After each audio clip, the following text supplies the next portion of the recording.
I have a commenter right now. It's a very classic kind of a commenter that I have to deal with for decades, really, now, of debating things online.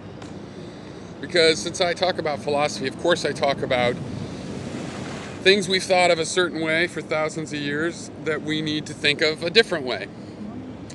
And I need a name, like, for these people, these dictionary fans. I often just say, well, look it up in the dictionary. Problem solved. 1,000-year debate answered by somebody that writes dictionaries. I've never heard of a dictionary being used as a textbook in any philosophical coursework or, language itself is not defined in dictionaries. English teachers did not invent the English language. The English language existed before it was even a written form. Having spelling conventions is recent. It's a courtesy to each other.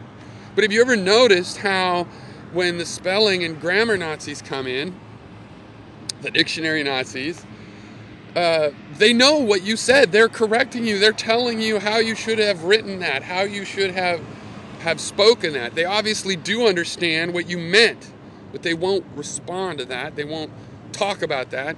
They'll just tell you how to spell it.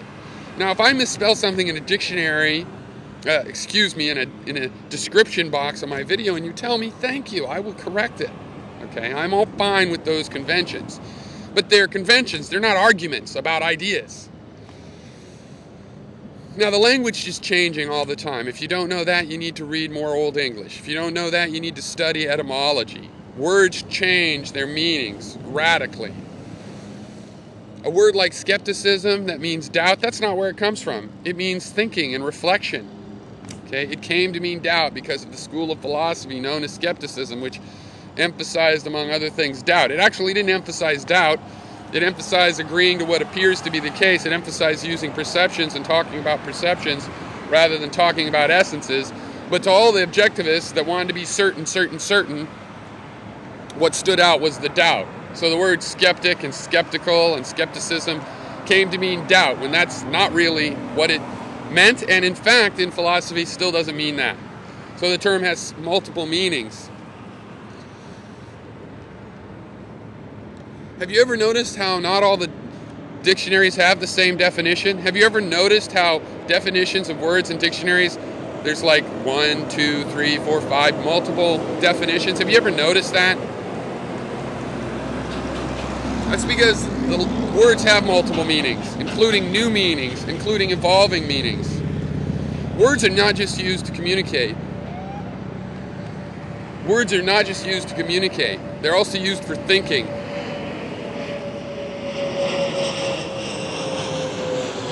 Now, if we have a term that makes us think mistakenly about an idea, an important idea, then we need to change that term.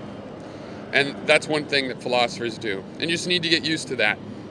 And you're welcome to refer to a dictionary definition and offer that as the definition that you're using. Fine. You can offer a definition in your own words. You can offer a definition in Merriam-Webster's words, assuming you understand what he wrote. But it's not an argument. A dictionary is where you go when you have no understanding of a word. It's not where you go when you have an expert understanding of the word.